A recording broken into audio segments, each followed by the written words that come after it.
Yung cover up again. Pinakita na ang braso ni Boss Enrico. Yan nga pala yung ginawa natin last week. Healed no? Grabe. Cover up. Ayan yung result, mga kapatid. Sa naghahanap ng result. Yan. 1 week pa lang, pina-cover up na agad ni Bossing yung pangalawa niyang braso. Respeto sa dating artist ni Bossing. Ito nga pala yung resulta ng ating 10 hours. Natural light.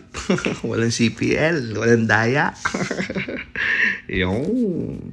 So, tips and tutorial muna po tayo. Ayan. Nandiyan kami sa likod. Kumain pa kami dyan, fish. Ayan. Stencil. Right. Using a Tech Product Philippines. Ayan. MLC Tattoo Supplies.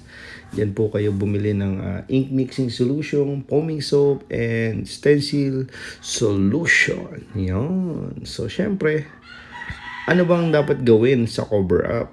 Right choices of design, placement, kung saan yung light and dark. Yan. So, pag nagpa-service po kayo sa akin, bit-bit ko po lahat. Ilaw, printer, lahat.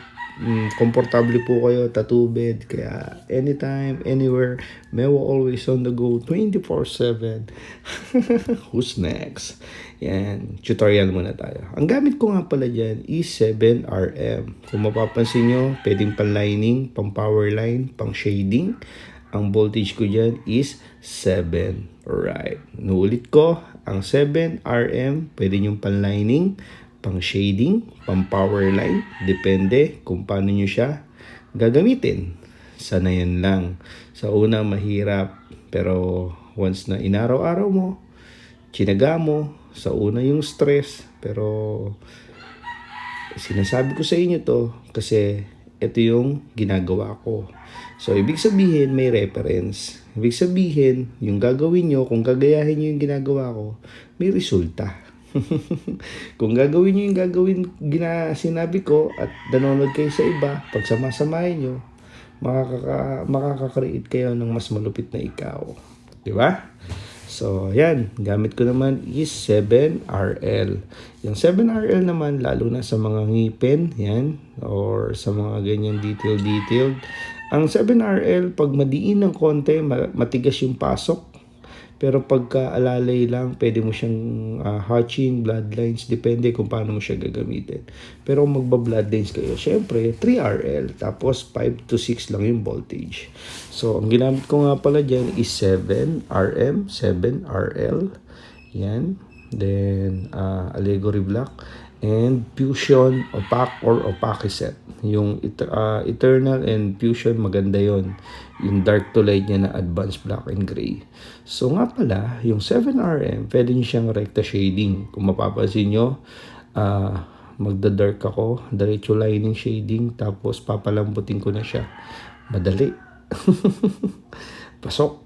Lalo na kung sa mga cover up. Sa cover up kasi kailangan medyo talagang pasok, kailangan yung kulay. Diyan sa mata naman, gumamit ako ng 11RS para talagang swak na swak yung pasok ng kulay.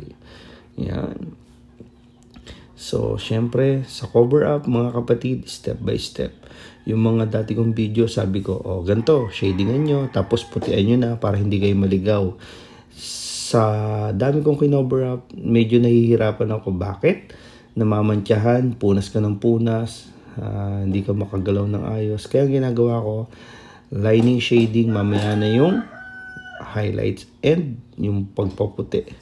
Sa texture naman, for example, yung reference nyo, katulad yan sa sungay, cover up, diba? Ianggulo nyo rin. Kung ano yung dark or dapat i-light, ilalagay nyo rin. Kung ano yung dapat i-cover up. Hindi naman gagayahin yung gagayahin yung reference tapos kailangan i-dark sa gantong part kasi may cover up, 'di ba? So, kaya niyo yan, kapatid. Ako nga kinakaya ko 'di ba? Mas magaling kayo sa akin, kaya kaya niyo yan. So, ayan, kunin niyo muna yung dark to light, yung sa opaque set, may light yan. So, dark to light yan. Pagka nakuha niyo siya ng dark to light at na-cover up niyo, boom, okay yan. Lalo na kung lalagyan mo pa siya ng puti mamaya, di talagang cover na, di ba? Yakang-yakang mo yan, kapatid. Tumitila ako na naman yung manok, di ba? consistent lang sa buhay. Nag-service ako, do it now, sometimes later, become never. Kumbaga pagtas ko magtattoo, pahinga ng konti, edit, rendering, and then voice over. Inaabot na ako ng umaga, di ba? Huwag kang mapagod. Lagi mong tatandaan, lahat ng sacrifices, sleepless night, pagod, puyat, may resulta yan. Hindi man ngayon, pero inaayos mo yung future mo. Pupunta ka sa buhay na pangarap mo. Gigising ka isang araw, nandun ka na sa buhay na gusto mo. Nandun ka na sa buhay na masaya, masagana, may problema, pero kaya. Di ba? Kaya mo yan. Market yourself. So, yun. Nga pala, ito naman. Sa cover up, pwede ka rin mag-freehand. Bakit? Siyempre, merong mga accession sa gilid na pwede mong gamitin para hindi ganong magulo. For example, yan, may cover up sa gilid.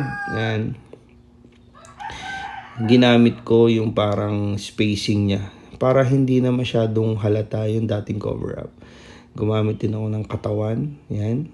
Kasi kailangan marunong ka rin mag-freehand. Kasi nga, lalo na pag cover up, may positioning. Right choices of position nga lang. Sabi nga nila, dark na yan, mahirap na yan. Siyempre mahirap. Pero siyempre kailangan may strategy ka rin. Kumbaga parang, eto, na-cover na yan, di ba? So kailangan maglagay tayo ng light part. Bakit? Para hindi ganun ka-dark tignan, di ba? So, putya, eto dark na to. Paano kaya to? Yun, doon ka magkaroon ng dark. Iisipin mo ngayon, ang kailangan ko rito, background ko siya ng dark para makover. Pero kailangan, yung background may detailed. So, kung for example, yung imbis na i-dark ko siya, ginawa ko siyang scale. Ginawa ko siyang katawan ng dragon. Para kahit medyo dark siya, may detailed. Diba? Ganon. Yan. So, kung mapapansin nyo yan, nag-dark na ako dyan sa dulo. Pero dito sa bandang labas, yung light na cover up, nilagay ko yung parang tiyan ng dragon. Mamaya makikita nyo yan. So, yung sa gilid, yan, in-spacing ko lang. Paano mo mag-cut? Maglalagay lang kayo ng clouds, smokes, or wind bar, depende para makat mo yung isang bagay. Katulad nito, naglagay ako ng tiyan. Tapos, ang nilagay ko lang yung light ng opaque. Yan. Bakit? Kasi wala naman siyang kino-cover. So, pag nakita ng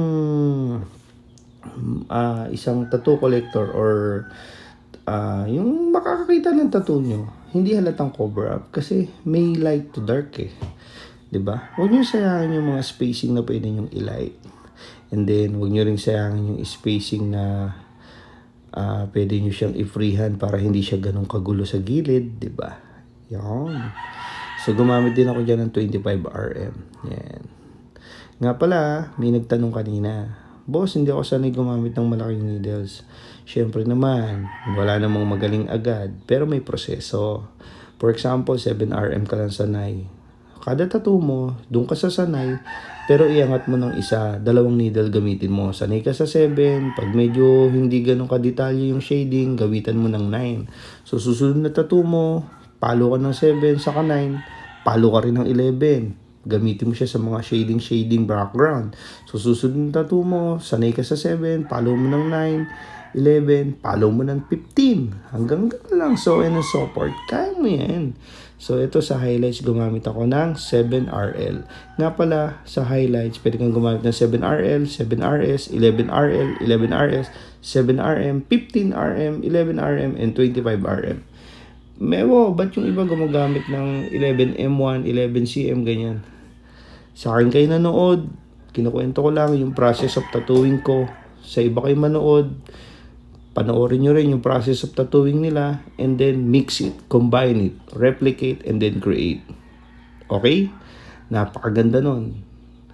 Kunin yung bawat detalye. Dampot, tapon, dampot, tapon. Damputin yung mga bagay na pwede mong idagdag sa kaalaman mo. Itapon mo yung mga bagay na nahigitan yung dati mong kaalaman. Ganun lang. Alright?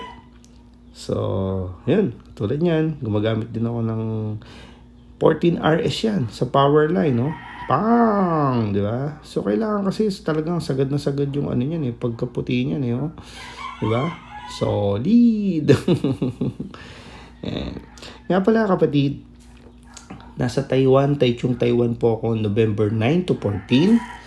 So, pwede po ako umalis ng 7-8, depende po kung may pagpapaschedule po. Sana po meron po. Na po, PM lang ho kayo, down. I give you free layout and revisable until I meet your expectation.